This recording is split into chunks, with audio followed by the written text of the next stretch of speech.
Hey, what's up guys? Welcome to my channel again. So I've seen there's a lot of reactions on the videos that I've sent, which is amazing. Again, thank you so much for subscribing. I do appreciate it. And for those who haven't subscribed, please do subscribe to the channel. Would appreciate it again. Thank you. So today's topic will be mainly on, why would you want to be a returning resident? Really, it falls down to why. For me personally, it's about the planning. Planning and preparation is so important. So moving back to the time when we decided to move, like I said, it first started as a thought, and then during COVID, it made sense on why we wanted to move back. But would I say that we had a long time of planning? No, we did not. Do I wish that we had planned a bit more? Yes, I do. But at the same time, there was nobody really to fall back to on the move that they've made and explained in detail on things that was going to be needed when we did move back. And we did learn the hard way, and that's I'm so happy that I can explain to you on the things that that you could plan for. And I've got a list here. Why do you want to move back? And I think the why is so important in general. Could be anything, right? Whether it's weight loss, whether it's business, whether it could be anything, right? But the main reason is you got to know the why behind the move. For us, we love freedom. And like I said, COVID did teach us a lot that nothing is guaranteed anywhere, and we love space. We love to spend time with family, and all those meaningful things were taken away from us during the COVID time. And the people who felt it the most were basically people that were like in the UK. The restrictions were quite high, and you realize that actually when you went to the park where you had to exercise, you couldn't just sit there. You had to exercise for you to be out there. And you realize that a lot of people didn't have space to enjoy their life, and we all went to this domain, which was the park. And the thing that we call social distancing was not actually in place, because we all had the same mindset: freedom, park, sunlight. And we went to the park, and guess what was there? A whole group of people trying to enjoy the bit of freedom that they had. And then when I spoke to family back home, they could do things like, for example, they had the space, they had the sunlight, they had the big yards, they had animals, they had fishing trips to go to, they could go fishing, they could, the restrictions weren't as crazy, and for me personally, and we couldn't find food, in the shops in the UK. We were talking about Zimbabwe, not having food once upon a time, on the shelves, and people were taking pictures of it and sending throughout the internet. This was us in the UK. Till today, I do have videos that I took on Instagram on empty shelves. We couldn't buy rice, so.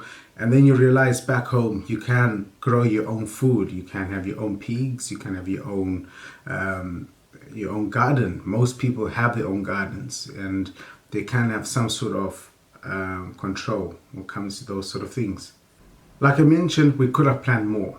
And the reason why I mean by that was, I think giving yourself like a 2-year or a year moving back plan is so important. Number one, you got to think about your finances.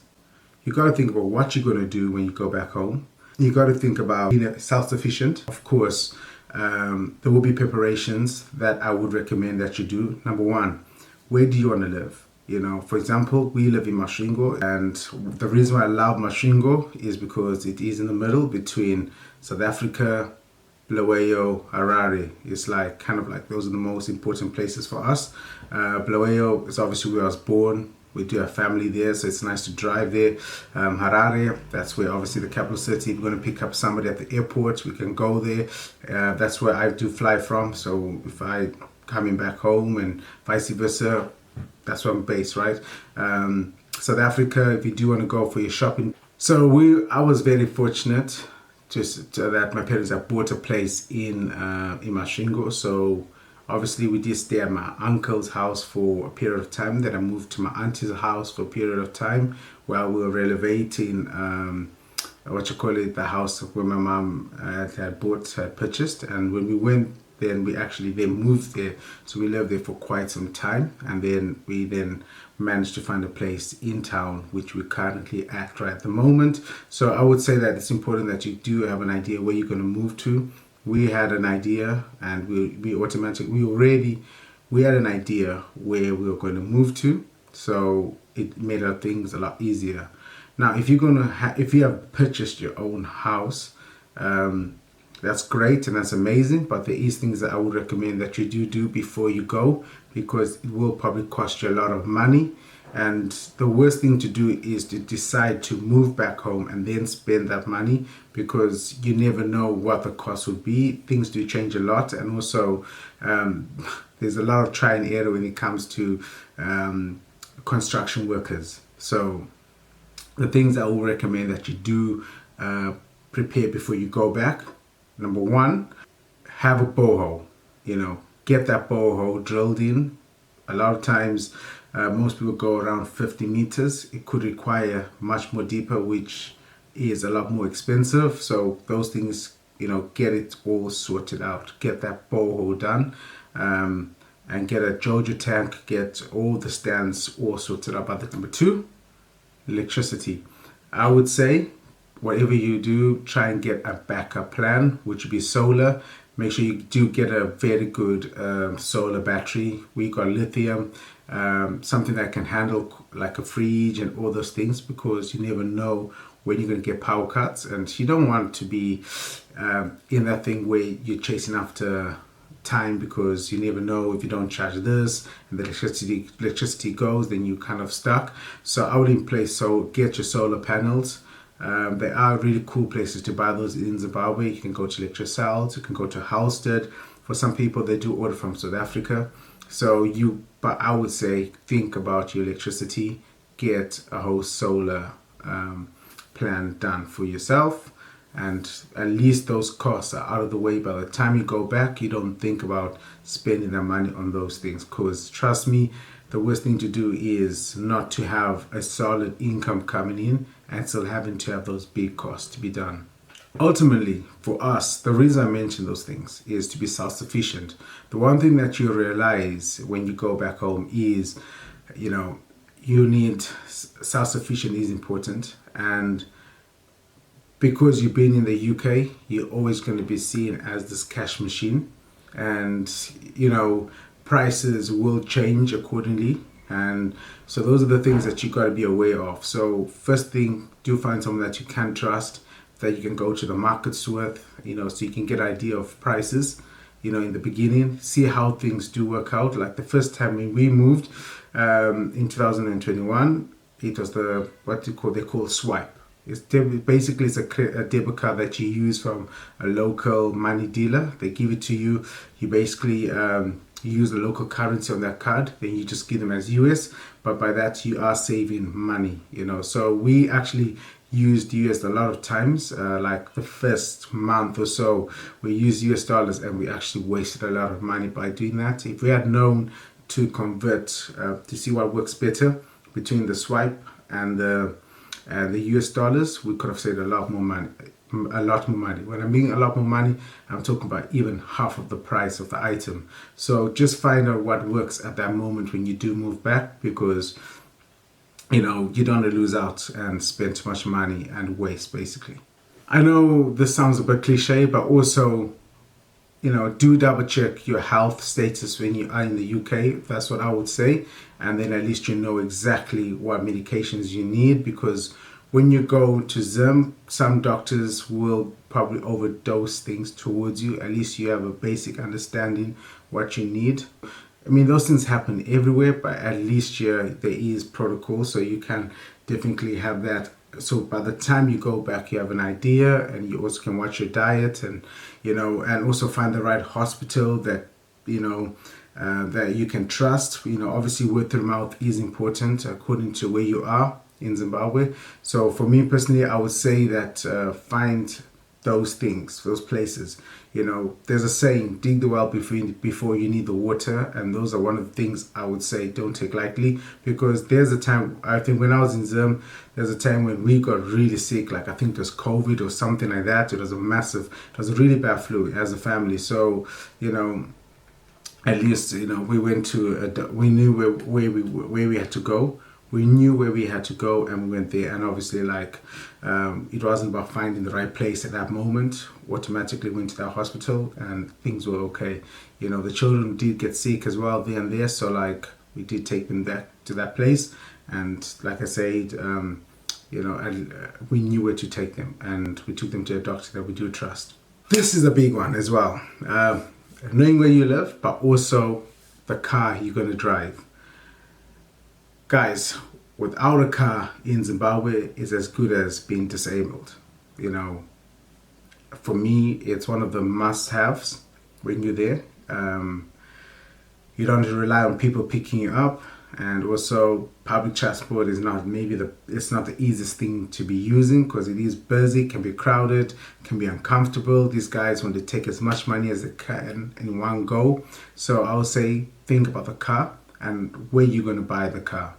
Now, the pros of buying a car in Zimbabwe means that you don't have to worry about, obviously, duty. You don't have to think about yellow plates. Yellow plates, obviously, the color of the plates of the car.